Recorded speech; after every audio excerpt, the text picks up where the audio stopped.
Alhamdulillah wassalatu wassalamu ala Rasulillah wa ala alihi wa ashabihi wa man tabi'al huda amma ba'd. Alhamdulillah, pertama-tama tidak lupa senantiasa lisan ini basah dengan rasa syukur kepada Allah Subhanahu wa taala. Dikarenakan Allah Subhanahu wa taala masih memberikan kepada kita kesehatan sehingga kita bisa mendatangi majelis ilmu ini dalam keadaan sehat walafiat, dan ini adalah nikmat yang besar dari Allah Subhanahu wa taala.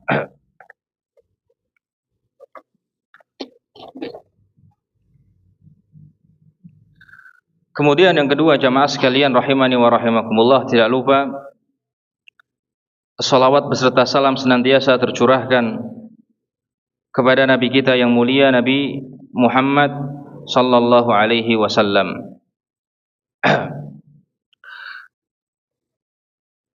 Dalam kesempatan yang berbahagia ini, dan alhamdulillah Allah Subhanahu wa taala kumpulkan kita di tempat yang mulia ini, yang Nabi mengatakan bahwasanya ini adalah riyadun min riyadil jannah, yaitu taman di antara taman surga.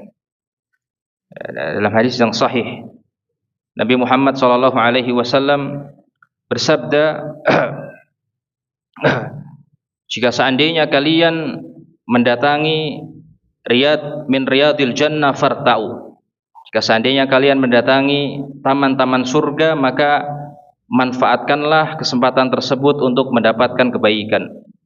Para ulama mengatakan, kenapa tempat-tempat masjid, halaqatul dzikr, halaqah berzikir, kemudian majelis ilmu itu dinamakan taman-taman surga? Maka para ulama mengatakan dikarenakan di situ ada ketenangan.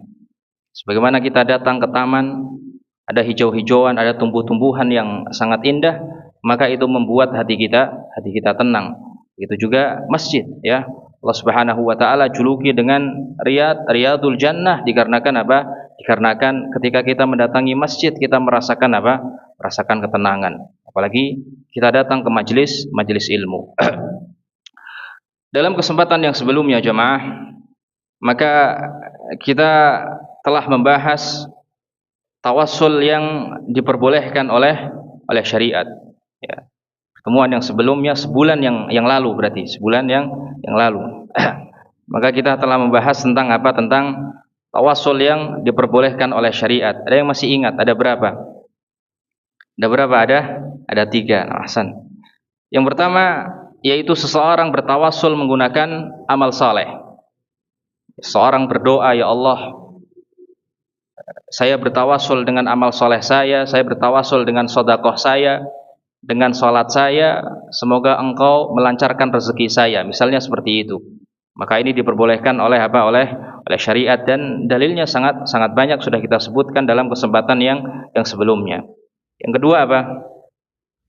Yang kedua, seorang bertawassul menggunakan nama-nama Allah. Dan Allah yang perintahkan dalam Al-Qur'an. Allah berfirman, "Walillahil asmaul husna fad'uuhu biha."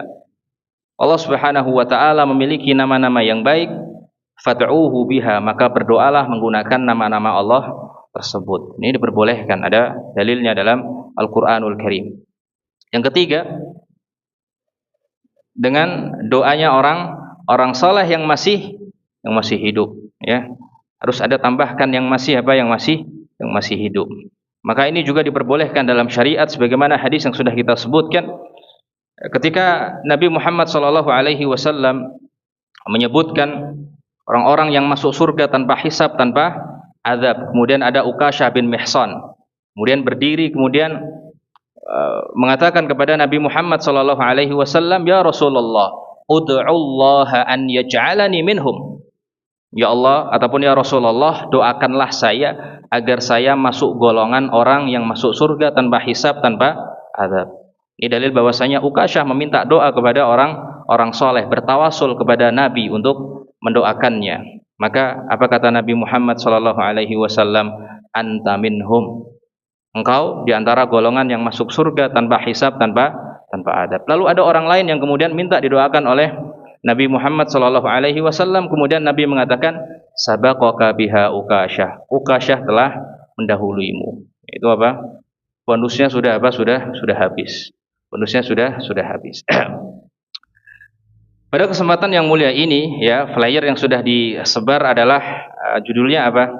Judulnya meyakini bahwasanya Abu Bakar adalah sahabat yang paling mulia. Akan tapi kita belum sebutkan tawasul yang dilarang ya. Kita sebutkan terlebih dahulu tawasul yang dilarang, baru nanti kita masuk pembahasan yang setelahnya, yaitu meyakini bahwasanya Abu Bakar adalah sahabat yang paling mulia. Ikhwafillah rahimani wa rahimakumullah.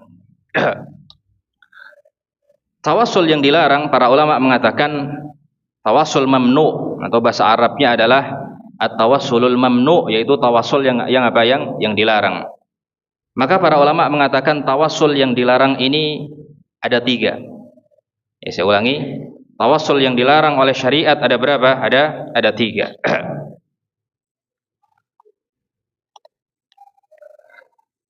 Yang pertama yang disebutkan di sini, ini adalah syarahnya kitab Lamiyah Syekhul Islam, ini syarahnya yang ditulis oleh Syekh Khalid bin Mahmud Al-Juhani. Maka yang pertama yang disebutkan di sini, tawassul yang dilarang oleh syariat, beliau mengatakan at-tawassulu ilallahi ta'ala bidu'ail mauta, yaitu bertawassul kepada Allah Subhanahu wa taala dengan cara berdoa kepada orang yang sudah meninggal. Saya ulangi, bertawassul kepada Allah Subhanahu wa taala dengan cara berdoa kepada orang yang sudah meninggal. Maka ini adalah tawassulul mamnu', tawassul yang dilarang oleh syariat. Kenapa? Karena tidak ada tuntutannya dalam Al-Qur'an ataupun dalam sunnah Nabi Muhammad sallallahu alaihi wasallam. Beliau mengatakan yang pertama adalah tawassul kepada Allah Subhanahu wa taala dengan berdoa kepada orang-orang yang meninggal, wal istighatsatu bihim, dan meminta perlindungan kepada orang-orang yang sudah meninggal, wa su'alihim qada'al hajat, dan meminta kepada orang-orang yang meninggal al-hajat, yaitu kebutuhan-kebutuhan, minta rezeki, minta dimudahkan urusannya, minta dipermudah mendapatkan keturunan, hajat-hajat semuanya ya, diminta kepada orang-orang yang sudah meninggal. Wa tafrijul kurubat, dan meminta agar dimudahkan urusannya. Dimudahkan apa? Dimudahkan urusannya. Maka kata Syekh di sini, beliau mengatakan fahadha minasyirkil akbarin naqili minal millah. Maka ini diantara syirik besar yang mengeluarkan seseorang dari Islam. Ini yang pertama ya. Hukumnya apa? Hukumnya syirik ya, dan seorang keluar dari apa? Dari Islam. Kalau kita perhatikan dan kalau kita tanya orang-orang yang melakukan seperti ini, kita tanya misalkan, ya fulan, apa alasan Anda berdoa kepada orang yang sudah meninggal, meminta hajat dan semisalnya? Maka jawabannya apa biasanya? Jawabannya biasanya apa? Karena orang ini orang saleh, bisa menyampaikan hajat saya kepada siapa? Kepada Allah Subhanahu wa taala. Maka kita katakan alasan seperti itu sama persis seperti alasannya orang kafir zaman dahulu. Alasan seperti itu sama persis seperti alasannya orang kafir di zaman dahulu. Oleh karena itu Allah Subhanahu wa taala berfirman, "Inna lillahi ad-dinul khalis." Sesungguhnya bagi Allah Subhanahu wa taala agama yang murni. Maka kata Allah Subhanahu wa taala, "Walladzina ittakhadhu min dunihi awliya ma na'buduhum illa liyuqarribuna ila Allahi zulfa." Perhatikan ayatnya. Kata Allah Subhanahu wa taala, dan orang-orang yang mereka menyembah kepada selain Allah. Ini Allah sebutkan orang-orang kafir zaman dahulu yang menyembah kepada selain Allah.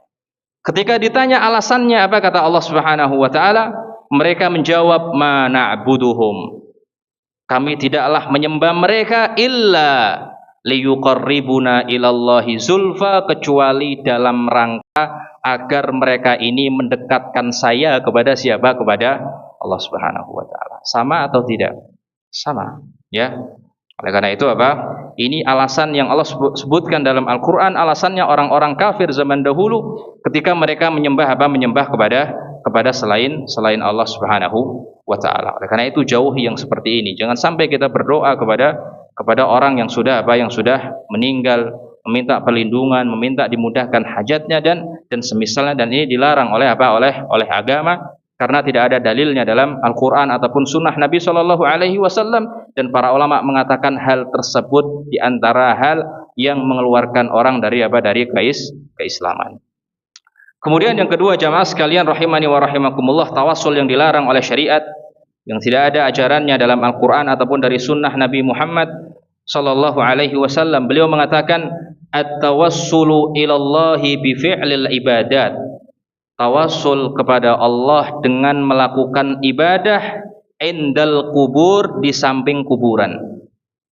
Indal kubur di samping apa? Di samping kuburan. Itu melakukan ibadah seperti salat, berzikir dan semisalnya di samping apa? Di samping kuburan. Maka beliau mengatakan wal adrihah, dan juga di samping kuburannya orang-orang saleh yang dibangun seperti istana. Dan kita dapatkan banyak seperti ini, banyak atau tidak? Banyak seperti ini.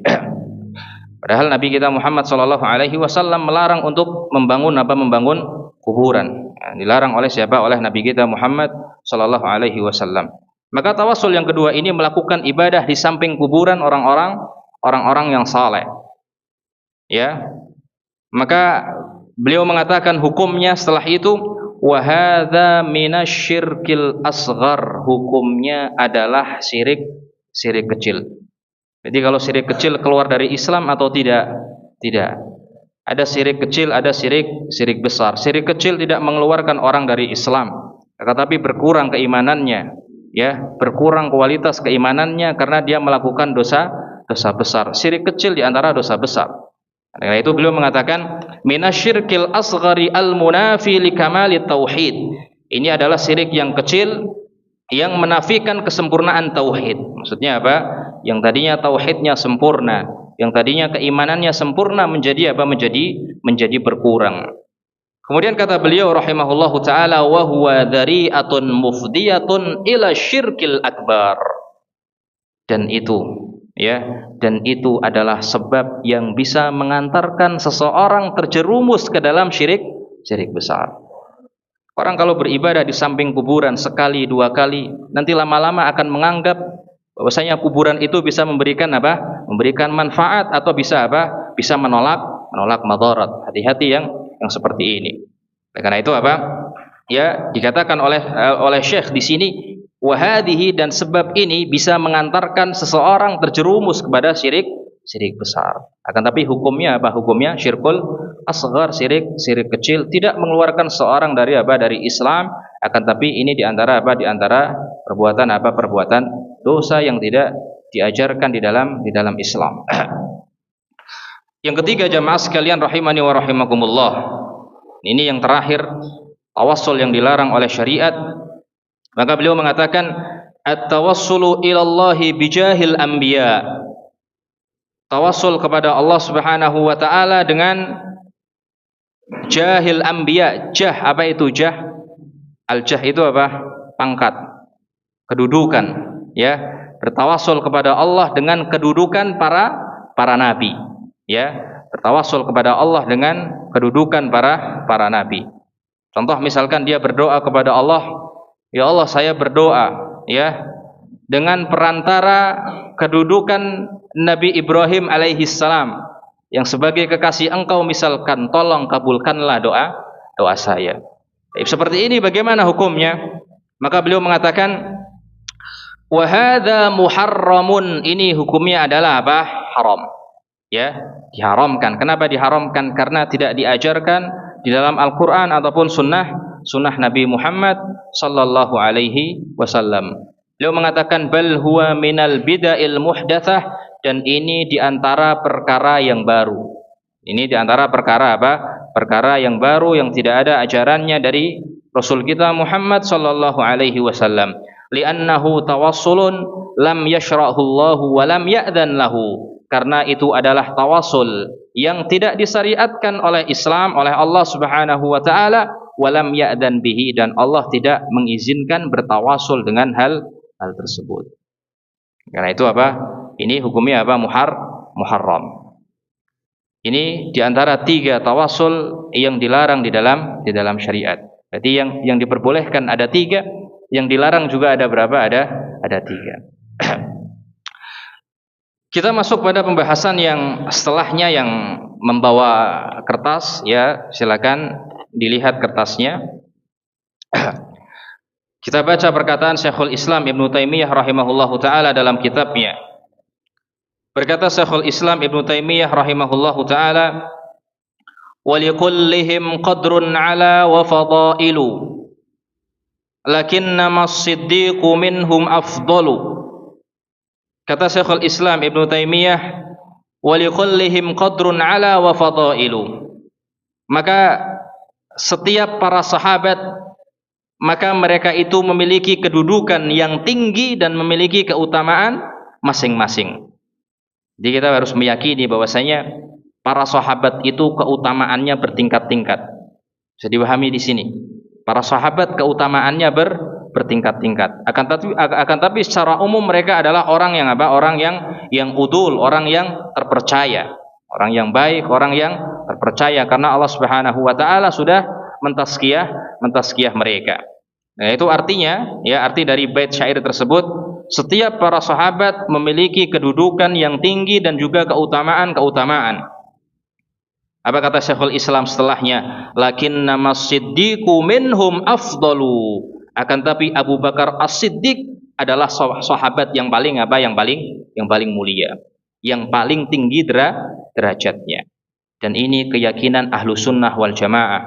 Ahlu Sunnah wal Jamaah sepakat, sahabat yang paling mulia adalah siapa? Abu Bakar As-Siddiq. Setelah itu siapa? Setelah Abu Bakar, Umar bin Khattab, setelah itu Utsman bin Affan, kemudian Ali bin Abi Thalib. Oleh karena itu kaidahnya disebutkan oleh para ulama. Kaidahnya disebutkan oleh para ulama, tartibuhum fil afdaliyah, tartibuhum fil khilafah. Urutan mereka dalam keutamaan, ya, sama persis seperti urutan mereka di dalam khilafah, ya, di dalam kepemimpinan. Nah, itu yang pertama kali memimpin setelah wafatnya Rasulullah, Abu Bakar. Berarti Abu Bakar adalah sahabat yang paling mulia, sahabat yang paling mulia. Setelah itu Umar, setelah itu apa? Utsman, setelah itu Ali. Para ulama mengatakan kenapa seperti itu? Karena Abu Bakar menjadi khalifah juga dikarenakan apa? Dikarenakan perkumpulan, ya, perkumpulan orang-orang yang alim, para sahabat pada waktu itu, kemudian menunjuk siapa? Abu Bakar. Begitu juga apa? Setelah itu, setelah Abu Bakar meninggal, Umar ditunjuk oleh orang-orang apa? Orang-orang alim dari kalangan sahabat. Ya, kemudian apa? Kemudian Utsman, kemudian Ali. Nah, ikhwah fillah rahimani wa rahimakumullah, berbicara masalah keutamaan Abu Bakar, maka lisan ini tidak akan selesai untuk menceritakannya, karena luar biasa, ya. Abu Bakar orang yang sangat luar biasa. Karena itu jelas dan sudah menjadi hal yang wajar ketika Rasulullah mengatakan Abu Bakar As-Siddiq adalah orang yang paling mulia setelah Rasulullah sallallahu alaihi wasallam. Di sini disebutkan oleh Syekh rahimahullahu taala di antara keutamaan Abu Bakar As-Siddiq. Akan tapi sebelum kita sebutkan keutamaannya, kita harus mengetahui namanya. Siapa yang tahu namanya Abu Bakar As-Siddiq, nama aslinya? Ada yang tahu nama aslinya Abu Bakar As-Siddiq? Abu Bakar adalah nama apa? Nama kunyah, bukan nama asli. Ya, nama apa? Nama kunyah. Seperti Muhammad sallallahu alaihi wasallam, nabi kita, memiliki nama kunyah, yaitu apa? Abul Qasim. Abul Qasim. Abu Bakar adalah nama kunyah, bukan nama asli. Jika ada yang tahu nama aslinya. Maka nama asli Abu Bakar As-Siddiq adalah Abdullah ibn Utsman ibn Amir. Saya ulangi, nama aslinya adalah siapa? Abdullah ibn Utsman ibn Amir. Berarti namanya siapa? Abdullah. Namanya siapa? Abdullah. Itu kita baru tahu namanya Abu Bakar adalah siapa? Adalah Abdullah.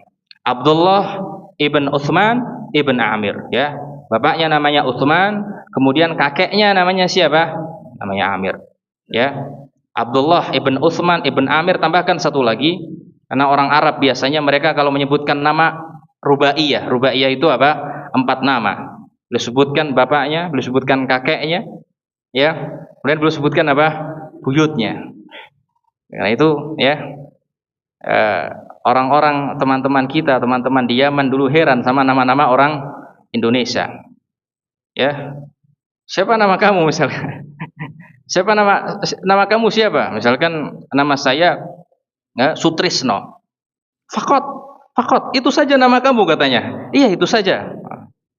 Terus bapak kamu siapa? Buyut kamu siapa? Kakek kamu siapa? Sudah lupa. Sudah apa? Sudah lupa. Oleh karena itu yang paling kita ingat sampai siapa biasanya? Sampai kakek saja. Itu pun jarang, ya. Terkadang orang sudah lupa sama kakeknya. Oleh karena itu mereka heran. Ya, heran kepada nama orang Indonesia yang sangat ringkas. Maka namanya Abu Bakar As-Siddiq adalah Abdullah ibn Utsman ibn Amir ibn Amr, ya. Abdullah ibn Utsman ibn Amir ibn Amr. Itu namanya siapa? Namanya Abu Bakar As-Siddiq radhiyallahu taala anhu. Maka di sini disebutkan di antara keutamaan Abu Bakar As-Siddiq. Taib, sebelum kita masuk pada keutamaannya, As-Siddiq. Apa artinya As-Siddiq? Jujur. Ya, para ulama mengatakan Abu Bakar As-Siddiq dijuluki dengan julukan Siddiq karena Abu Bakar adalah orang yang banyak jujur, ya, sering jujur dan tidak pernah berbohong. Namanya apa? Namanya As-Siddiq. Itu pendapat yang pertama. Pendapat yang pertama dinamakan Siddiq dikarenakan apa? Kejujuran Abu Bakar As-Siddiq. Yang kedua, ya, pendapat yang kedua, para ulama mengatakan Abu Bakar As-Siddiq dijuluki As-Siddiq, ya, oleh Rasulullah sallallahu alaihi wasallam dikarenakan peristiwa apa? Peristiwa apa? Isra Mi'raj. Lalu di sini disebutkan oleh Syekh, wa qila fi sababi tasmiyatihi siddiqan, dan ada pendapat yang mengatakan sebab penamaan Siddiq kepada Abu Bakar lamma usriya bin Nabi sallallahu alaihi wasallam ilal Masjidil Aqsa. Ketika peristiwa Isra Mi'raj, Nabi sallallahu alaihi wasallam, ya, diperjalankan oleh Allah Subhanahu wa taala dari Masjidil Aqsa ke langit yang ketujuh. Dalam waktu berapa hari? Satu malam, ya. Dalam waktu satu malam. Maka Syekh mengatakan di sini asbaha yatahaddatsun nasu bidzalik. Maka kejadian Isra Mi'raj menjadikan orang-orang heboh. Kok bisa ini? Yang kemarin ngaku Nabi Muhammad, ya, kok bisa Muhammad sekarang ngaku-ngaku bahwasanya dia bisa melakukan perjalanan dari Masjidil Aqsa, ya, sampai ke langit ketujuh dalam waktu apa? Dalam waktu 1 malam. Maka geger, ya. Bahkan disebutkan dalam riwayat, ya, sebagian orang yang sudah masuk Islam, kemudian mereka apa? Keluar dari Islam dikarenakan apa? Peristiwa yang satu ini. Ini luar biasa. Oleh karena itu apa? Penting seseorang berdoa kepada Allah Subhanahu wa taala untuk ditetapkan keimanan kita, terlebih beriman kepada suatu yang gaib. Karena ini kan suatu yang gaib, gitu kan? Ini suatu yang gaib. Para sahabat tidak melihatnya, tetapi yang merasakan siapa? Rasulullah sallallahu alaihi wasallam.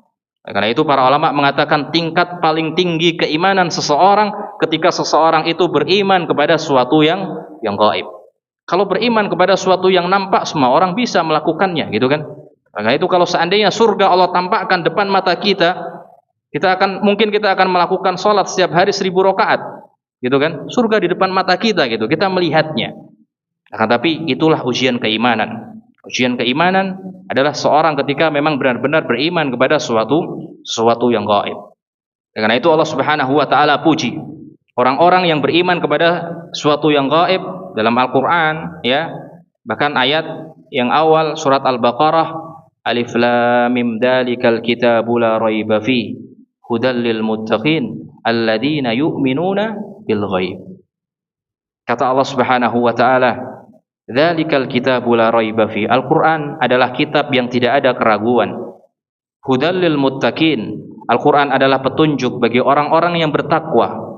Siapa orang-orang yang bertakwa tersebut? Kata Allah, alladzina yu'minuna bil ghaib, yaitu orang-orang yang senantiasa beriman kepada sesuatu yang gaib. Allah puji dalam Al-Qur'an, bahkan dalam surat yang pertama. Maka akhirnya disebutkan dalam suatu riwayat sebagian orang keluar dari Islam dikarenakan peristiwa Isra Mi'raj. Maka akhirnya ada seseorang yang mendatangi Abu Bakar As-Siddiq. Maka orang ini mengatakan, "Hal laka ila sahibika yaz'umu annahu usriya bihi al-lailah ila Baitul Maqdis?" Wahai Abu Bakar, apakah engkau membenarkan sahabatmu yang mengatakan melakukan perjalanan dari Masjidil Aqsa sampai ke langit yang ketujuh dalam waktu 1 malam? Maka Abu Bakar mengatakan, "Au qala kadzalik?" Apakah benar dia mengatakan seperti itu, Muhammad sallallahu alaihi wasallam? Maka orang-orang mengatakan, iya, dia mengatakan seperti itu. Lihat jawaban Abu Bakar luar biasa. Maka Abu Bakar mengatakan, la in qala dzalika laqad shadaq. Kalau Rasulullah mengatakan seperti itu, maka sungguh dia telah jujur dan aku percaya. Dan aku percaya. Oleh karena itu, kalau kita di posisinya Abu Bakar sangat sulit, jamaah. Karena pada waktu itu orang semua heboh bahkan kebanyakan orang tidak percaya daripada orang yang percaya. Bisa-bisa kita meninggal dunia dipukuli sama orang kalau kita membenarkan hal tersebut. Tapi inilah Abu Bakar Abu Bakar ketika beriman ataupun Abu Bakar ketika beriman benar-benar benar-benar ikhlas karena Allah Subhanahu wa taala, tidak ada yang dia takuti. Kalau mati meninggal berarti di atas keimanan.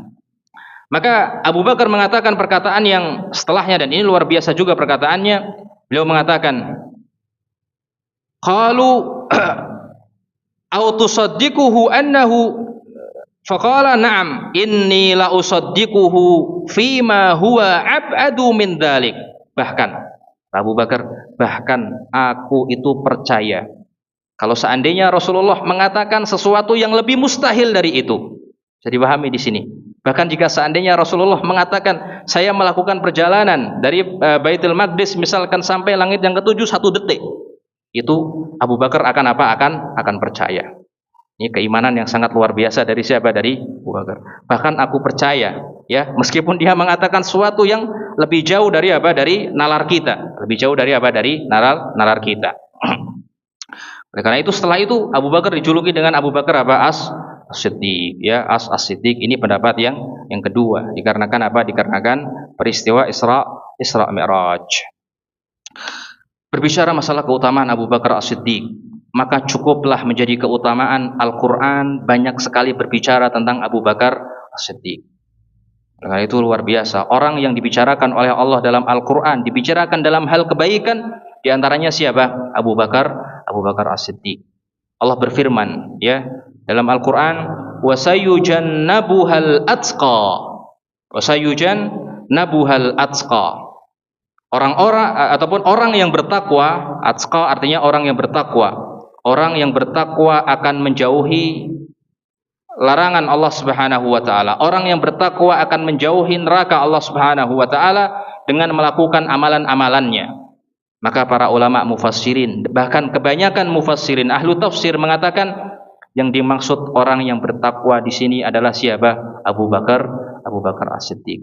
Buktinya setelah itu Allah Subhanahu wa taala berfirman, alladzi yu'ti malahu yatazakka.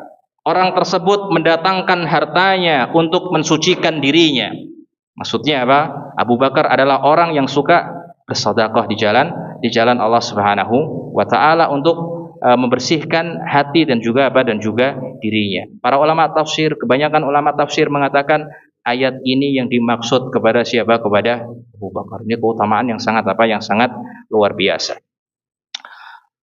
Ikhwah fillah rahimani wa rahimakumullah, disebutkan di sini oleh Syekh di antara keutamaan Abu Bakar, wa an ibni Umar radhiyallahu anhuma, dari Abdullah ibn Umar radhiyallahu anhuma, beliau mengatakan, kunna fi zamanin Nabi sallallahu alaihi wasallam, dahulu kita di zaman Nabi Muhammad sallallahu alaihi wasallam, suatu ketika kita berada di zaman Nabi Muhammad sallallahu alaihi wasallam, la na'dilu bi Abi Bakrin ahadan. Maka kata Abdullah ibn Umar, kita tidak pernah menyamakan Abu Bakar kepada seorang siapapun itu. Paham tidak? Kami tidak pernah menyamakan Abu Bakar kepada orang lain. Maksudnya apa? Abu Bakar orang yang paling mulia setelah Rasulullah. Jadi tidak ada orang yang mengatakan, oh Abu Bakar itu seperti Umar, oh Abu Bakar itu seperti Utsman bin Affan dalam keutamaan. Tidak. Abu Bakar adalah Abu Bakar, orang yang terbaik setelah siapa? Setelah para anbiya, setelah para anbiya, para nabi, setelah Rasulullah sallallahu alaihi wasallam. Maka Abdullah ibn Umar ini juga mengatakan, "Tsumma Umar," ketika meninggal Abu Bakar As-Siddiq, maka kita tidak pernah menyamakan Umar kepada orang lain. Kita tidak pernah samakan Umar dengan Ali karena Umar lebih tinggi derajatnya. Setelah Umar meninggal, maka kata Abdullah bin Umar, ya, "Tsumma Utsman," kami tidak pernah menyamakan Utsman dengan orang yang lain. Ini menunjukkan apa? Mereka ya tingkatannya ya, berturut-turut ya, Abu Bakar, kemudian apa? Kemudian Umar, kemudian Utsman. Kemudian di antara hadis yang lain yang berbicara tentang keutamaan Abu Bakar As-Siddiq dari Abdullah bin Abbas ataupun Ibnu Abbas, seorang sahabat yang sangat alim. Bahkan fikih sampai kepada kita. Ya, fikih sampai kepada kita di antaranya dikarenakan jasa Abdullah ibn Abbas. Luar biasa kalau kita belajar tarihul fikhi, yaitu apa? Perjalanan fikih sampai sekarang, sampai kepada kita, maka tidak lain di antaranya yang paling berjasa adalah siapa? Abdullah ibn Abbas. Karena itu Abdullah bin Abbas tidak cuma ahli fikih, bahkan beliau adalah apa? Mufassir, ahlu dalam bidang tafsir. Antum kalau baca kitab tafsir, antum akan dapatkan qala Ibnu Abbas, qala Ibnu Abbas, qala Ibnu Abbas, banyak sekali ya tafsiran Ibnu Abbas dalam apa? Dalam kitab tafsir. Maka Ibnu Abbas radhiyallahu anhu pernah meriwayatkan suatu hadis. Qala, beliau mengatakan, qala Rasulullah sallallahu alaihi wasallam, Rasulullah sallallahu alaihi wasallam bersabda, "Lau kuntu muttakhidan minan nasi khalilan." Ya, kalau Allah memperbolehkan aku untuk mengambil kekasih, kalau Allah seandainya membolehkan aku untuk menjadikan kekasih, ya, kalau Allah membolehkan aku untuk apa? Ya, mengambil orang untuk menjadi kekasihku. Maka apa kata Rasulullah sallallahu alaihi wasallam? Lattakhadtu Abu Bakrin khalila. Maka aku akan pilih Abu Bakar sebagai kekasihku. Dan hadis seperti ini hanya dikatakan kepada Abu Bakar. Tidak ada riwayat yang mengatakan lattakhadtu Umar khalila, lattakhadtu Utsman khalila. Tidak ada. Khusus kepada siapa? Kepada Abu Bakar. Ini menunjukkan ya keutamaan yang sangat luar biasa dari Abu Bakar. Para ulama mengatakan al-khullah ataupun kekasih itu adalah derajat yang paling tinggi. Ada namanya shadiq. Shadiq itu artinya apa? Teman. Ya, dalam bahasa Arab shadiq namanya apa? Teman. Naik lagi sedikit ada namanya sahib. Sahib itu namanya apa? Sahabat. Naik lagi ada namanya apa? Khullah, yaitu apa? Kekasih. Ya. Karena itu tidak main-main. Rasulullah mengatakan kalau Allah perbolehkan aku untuk mengambil kekasih, maka aku akan jadikan Abu Bakar sebagai kekasihku. Akan tapi Allah tidak perbolehkan. Karena Rasulullah menjadikan kekasih satu-satunya adalah siapa? Allah Subhanahu wa taala. Nah, dalam hadis yang lain juga disebutkan oleh Syekh di sini, wa an Amr bin As, dari Amr bin As radhiyallahu anhu, beliau mengatakan anna Nabiyya sallallahu alaihi wasallam ba'athahu ala jaisi dzatis sulasil. Suatu ketika Nabi pernah mengutusku untuk mengumpulkan pasukan perang. Saya ulangi, suatu ketika Nabi merintahkan kepada Amr bin As untuk mengumpulkan pasukan perang.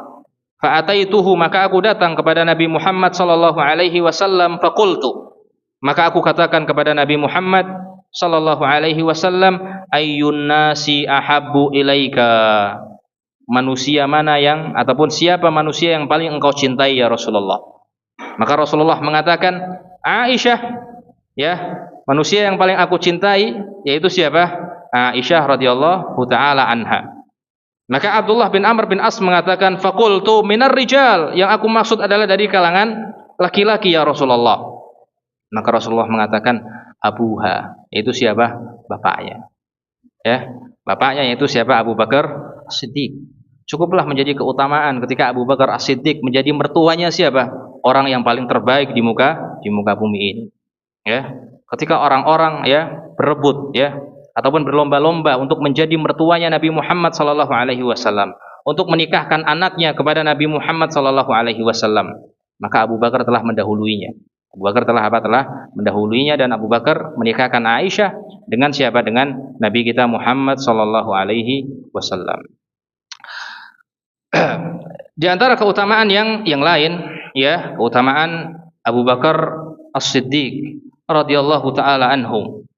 Maka di antara ayat yang lain yang berbicara tentang Abu Bakar As-Siddiq, Allah Subhanahu wa taala berfirman, banyak sekali ayatnya. Ini ayat yang kedua yang berbicara tentang Abu Bakar As-Siddiq. Maka Allah Subhanahu wa taala mengatakan, illa tansuruhu faqad nasarahullah. Jika seandainya kalian tidak menolong Nabi Muhammad sallallahu alaihi wasallam, faqad nasarahullah, maka Allah yang telah menolongnya. Id akhrajahu alladhina kafaru thaniya itsnaini id huma fil ghar. Ketika orang-orang kafir mereka mencari Nabi Muhammad sallallahu alaihi wasallam, id huma fil ghar, ketika keduanya berada di dalam gua. Yang dimaksud keduanya siapa berarti? Nabi Muhammad sallallahu alaihi wasallam bersama Abu Bakar As-Siddiq, disebutkan dalam Al-Qur'an jamaah. Ini keutamaan yang sangat luar biasa yang dimiliki oleh Abu Bakar As-Siddiq. Idh yaqulu li sahibihi, kata Allah Subhanahu wa taala ketika ya Nabi Muhammad mengatakan ya kepada temannya, la tahzan innallaha ma'ana, jangan engkau bersedih. Innallaha ma'ana, sesungguhnya Allah Subhanahu wa taala bersama kita. Disebutkan dalam suatu riwayat ya, kisah ya ketika Abu Bakar As-Siddiq dicari orang-orang kafir bersama Rasulullah ingin dibunuh, maka disebutkan dalam suatu riwayat yang sahih, dikatakan di sini an Abi Bakar radhiyallahu taala anhu, dari Abu Bakar langsung. Beliau menjelaskan ceritanya, qultu lin Nabi sallallahu alaihi wasallam wa ana fil ghar. Aku pernah mengatakan kepada Nabi sallallahu alaihi wasallam ketika aku di gua, ya ketika dicari oleh orang-orang kafir. Maka Abu Bakar mengatakan kepada Rasulullah, lau anna ahadahum nadhara tahta qadamaihi la absarana. Ini saking menakutkannya. Jika seandainya orang-orang kafir itu ya Rasulullah melihat ke kaki mereka, maka pasti mereka akan melihat kita ada di dalam apa? Di dalam gua. Ini menunjukkan bahwasanya apa? Ya Allah Subhanahu wa taala palingkan pandangan orang-orang kafir sehingga mereka tidak melihat ke bawah. Kata Abu Bakar, kalau seandainya mereka melihat ke bawah, pasti mereka akan melihat siapa? Melihat kita ada di dalam gua. Ini saking menakutkannya. Oleh karena itu dalam Al-Qur'an, saking takutnya Abu Bakar, Rasulullah mengatakan kepada Abu Bakar, la tahzan innallaha ma'ana. Ya, Allah Subhanahu wa taala bersama kita. Ikhwafillah rahimani wa rahimakumullah. Di antara keutamaan Abu Bakar As-Siddiq, para ulama mengatakan Abu Bakar As-Siddiq adalah orang yang pertama memuntahkan sesuatu yang diharamkan oleh Allah Subhanahu wa taala. Saya ulangi, Abu Bakar adalah orang yang pertama memuntahkan sesuatu yang diharamkan oleh Allah Subhanahu wa taala. Ini kisahnya sangat ma'ruf, disebutkan dalam kitab Bukhari, kitab Al-Imam Al-Bukhari. Disebutkan, faja'a yauman bi syai'in fa'akala minhu Abu Bakar. Abu Bakar As-Siddiq memiliki budak.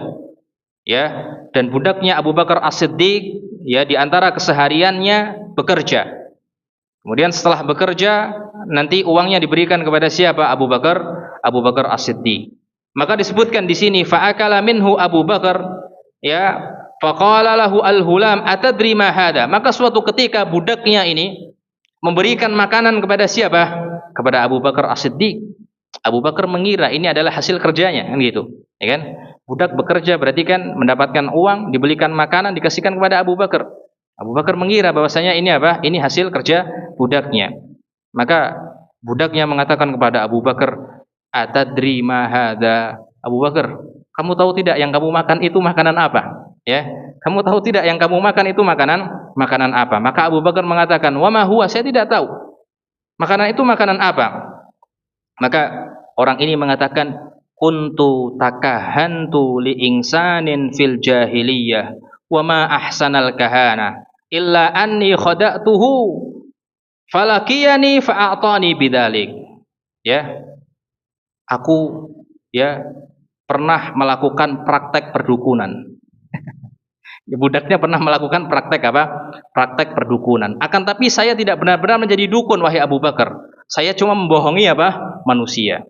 Maka akhirnya manusia itu membawa apa? Opah untuk saya berupa makanan. Jadi budaknya ini apa? Pura-pura menjadi dukun. Luar biasa. Disuruh kerja malah pura-pura menjadi apa? Menjadi dukun, ya kan? Akhirnya kaget. Duh, kamu yang kasih apa? Yang kau kasihkan makanan kepada saya adalah apa? Kamu berbohong kepada orang ya. Kamu pura-pura menjadi dukun, mereka memberikan upah kepadamu. Bahkan dukun adalah profesi yang apa? Yang buruk, yang dilarang dalam apa? Dalam syariat Islam. Wah, akhirnya yang dilakukan Abu Bakar apa? Disebutkan di sini Abu Bakar memasukkan tangannya ke dalam mulutnya, ya, sampai apa? Sampai tenggorokannya, ya. Kemudian apa? Makanan itu pun keluar dan Abu Bakar apa? Muntah dengan apa? Dengan sangat banyak. Ini menunjukkan bagaimana waroknya siapa? Abu Bakar As-Siddiq. Dia tidak mau sehelai ataupun apa? Sebutir nasi pun misalkan masuk ke dalam apa? Ke dalam perutnya dalam keadaan apa? Dalam keadaan haram. Tidak mau. Akhirnya apa? Tangannya dimasukkan, kemudian Abu Bakar apa? Muntah apa? Sejadi-jadinya.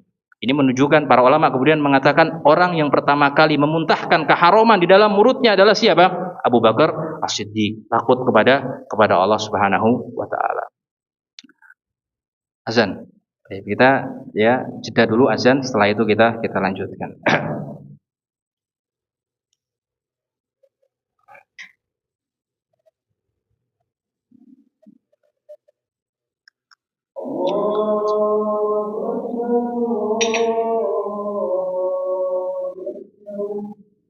Iya emang besar.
Bismillah, alhamdulillah, wassalatu wassalamu ala rasulillah wa ba'd. Ini udah enak ini mic-nya.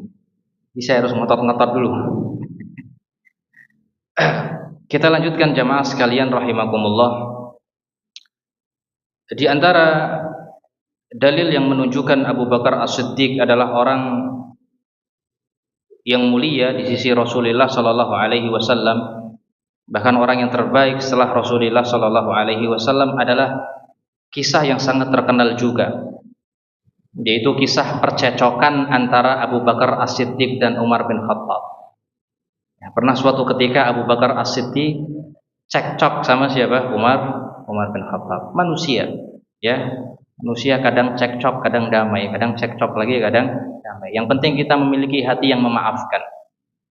Maka disebutkan dalam suatu riwayat, ya, fa'aghdaba Abu Bakrin Umar. Suatu ketika Abu Bakar pernah membuat marah Umar, ya, ketika dalam percecokan tersebut, debat dalam suatu masalah. Kemudian Abu Bakar tidak sengaja mengucapkan perkataan yang membuat sakit hati Umar Umar bin Khattab. Akhirnya Umar bin Khattab murka, pulang, ngambek ya, pulang ke rumah. Ini biasa terjadi di zaman sahabat. Fansarafa anhu Umar mughdiban. Umar bin Khattab pulang dalam keadaan marah besar. Fa'atba'ahu Abu Bakrin yas'aluhu an yastaghfira lahu. Lihat apa yang dilakukan Abu Bakar. Abu Bakar tahu dia salah. Abu Bakar tahu dia melakukan kesalahan dikarenakan lisannya. Maka Abu Bakar mengikuti Umar di belakangnya. An yastaghfira lahu, untuk meminta maaf. Lihat, akhlaknya Abu Bakar luar biasa. Lebih tua siapa, Abu Bakar atau Umar? Abu Bakar Siddiq. Ya kan, tapi apa, ketika seorang mengetahui dia salah, maka dia minta maaf. Itu orang-orang yang senantiasa memberikan permaafan kepada orang lain, ya, bahkan meskipun dia tidak salah. Allah janjikan surga yang luasnya seluas langit dan bumi. Allah berfirman, wasari'u ila maghfiratin min rabbikum wa jannatin 'arduha as-samawati wal ardu uiddat lil muttaqin. Bersegeralah kalian untuk mendapatkan surga yang luasnya seluas langit dan bumi, yang disiapkan untuk orang-orang yang bertakwa. Siapa mereka? Alladzina yunfiquna fis sarra'i wad dharra. Itu orang-orang yang senantiasa menginfakkan hartanya dalam keadaan lapang ataupun dalam keadaan sempit. Kemudian kata Allah Subhanahu wa taala, wal qadhiminal ghaid, dan orang-orang yang senantiasa menahan amarahnya. Wal afina 'anil nas, dan orang-orang yang senantiasa memaafkan kesalahan orang lain. Merekalah orang yang mendapatkan surga seluas langit dan bumi. Abu Bakar pasti mendapatkannya. Abu Bakar padahal orang lebih tua daripada Umar bin Khattab, akan tapi meminta maaf kepada Umar bin Khattab. Maka akhirnya dikejar oleh Abu Bakar As-Siddiq. Tetapi Abu Bakar marah. Akhirnya ketika sampai rumahnya, Abu Bakar juga sampai depan rumah, ditutup pintunya. Sudah nggak mau bicara sama Abu Bakar. Karena itu apa? Luar biasa. Ini memang benar-benar marah Umar bin Khattab. Fa'aqbala Abu Bakrin ila Rasulillah sallallahu alaihi wasallam. Maka akhirnya Abu Bakar ngadu kepada siapa? Rasulullah sallallahu alaihi wasallam, kekasihnya. Maka faqala Abu Darda wa nahnu indahu. Pada waktu itu, ya, di rumah Rasulullah sallallahu alaihi wasallam ada Abu Darda di situ. Faqala Rasulullah sallallahu alaihi wasallam. Akhirnya Abu Bakar menceritakan semuanya. Ya Rasulullah, saya debat sama Umar ya Rasulullah tadi pagi. Ya, saya tidak sengaja mengucapkan perkataan yang menyebabkan Umar murka, marah kepada saya. Ya, ceritakan semuanya, dan saya sudah meminta maaf kepada Umar ya Rasulullah. Tapi Umar masih marah, tidak mau maafkan saya. Apa kata Rasulullah sallallahu alaihi wasallam? Amma sahibukum hadza faqad ghamar. Wahai Abu Darda, ketahui Abu Bakar As-Siddiq adalah orang yang mendahului kalian di dalam kebaikan. Dalam keadaan seperti ini Rasulullah membela siapa? Abu Bakar. Ini menunjukkan cintanya Rasulullah sallallahu alaihi wasallam kepada siapa? Kepada Abu Bakar. Rasulullah katakan, "Amma sahibukum hadza," ini Abu Bakar adalah orang yang telah mendahului kalian di dalam kebaikan. Ketika kalian tidak meyakini, ya, Isra Mi'raj, misalkan Abu Bakar adalah orang yang paling pertama meyakini Isra Mi'raj. Dipuji oleh siapa? Oleh Rasulullah sallallahu alaihi wasallam. Akhirnya Umar datang. Ketika Umar datang, wajah Rasulullah merah, marah kepada siapa? Kepada Umar. Kenapa? Karena tidak mau memaafkan siapa? Abu Bakar As-Siddiq. Akhirnya Rasulullah mengatakan kepada para sahabat yang berada di situ, "Fahal tarikuna li, ya ashabi? Apakah kalian akan memberikan kepadaku orang yang seperti Abu Bakar lagi?"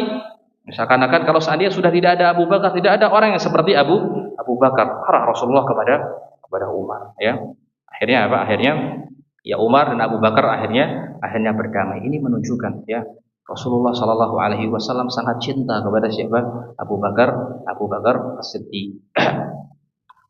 Ikhwafillah rahimani wa rahimakumullah. Berbicara masalah Abu Bakar As-Siddiq, maka dalam riwayat yang sahih disebutkan Abu Bakar As-Siddiq adalah orang yang dipanggil dari segala pintu surga.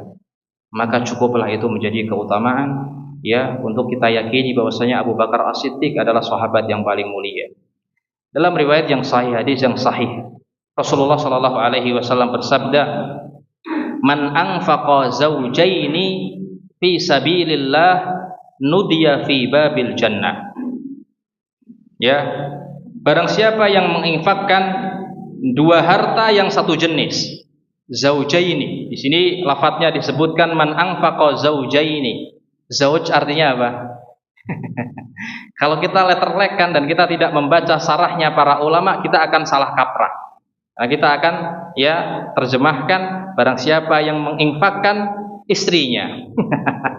Ini luar biasa. Oleh karena itu perlu kita belajar nahwu. Belajar nahwu agar kita tahu cara bacanya, dan perlu kita membaca syarah para ulama agar kita tahu maksudnya apa zaujaini ini apa.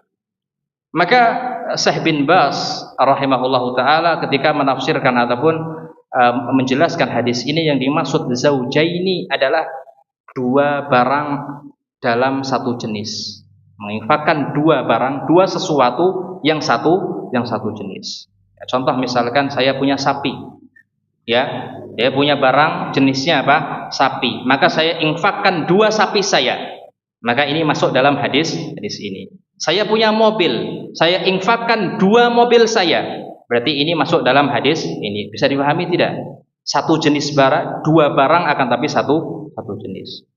Nah, saya punya kambing misalkan, kambing banyak 100, saya infakkan dua kambing, maka masuk dalam hadis ini. Apa kata Rasulullah? Dan ini keutamaannya luar biasa, antum amalkan. Man anfaqa zaujaini fi sabilillah nudiya fil jannah. Barang siapa yang dia menginfakkan dua barang yang satu jenis, maka dia akan dipanggil dari segala pintu surga. Ini keutamaan yang sangat yang sangat luar biasa. Dua barang dari satu jenis. Antum punya HP banyak misalkan, bos konter, kasih sama orang dua HP, kasih sama orang dua HP. Dan semisalnya antum kiaskan sesuatu yang lainnya. Maka kata Rasulullah, orang yang menginfakkan dua barang yang satu jenis, maka dia akan dipanggil dari segala pintu surga.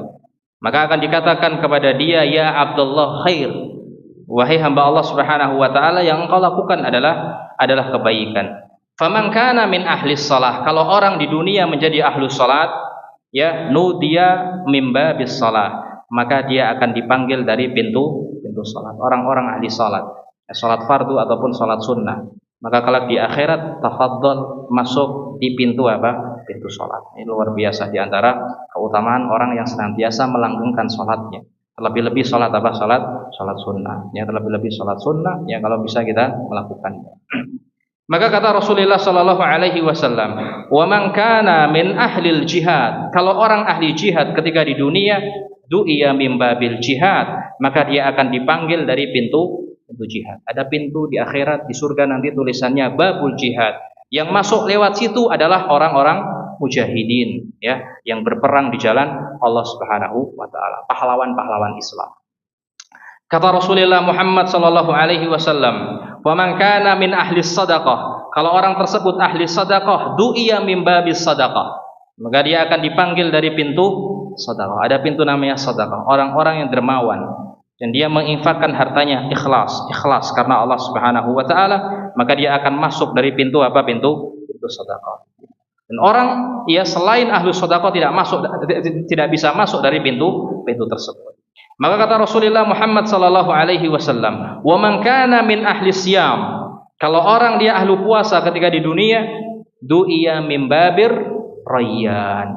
Dia akan dipanggil dari pintu Rayyan. Pintu puasa namanya pintu Rayyan. Orang-orang yang ahlu puasa lebih dia melanggengkan puasa sunnah, puasa Senin Kamis, puasa Ayyamul Bait, kemudian puasa Daud kalau dia mampu untuk melakukannya, maka dia kelak di akhirat akan dipanggil dari pintu Rayyan. Dan ini saksi pembahasan kita hadis yang terakhir ataupun kalimat yang terakhir dari Rasulullah Muhammad sallallahu alaihi wasallam.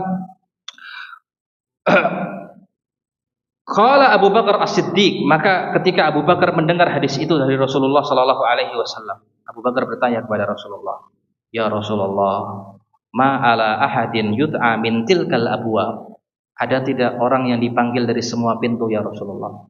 Ada tidak orang yang dipersilahkan dari semua pintu, masuk pintu mana saja bisa ya Rasulullah?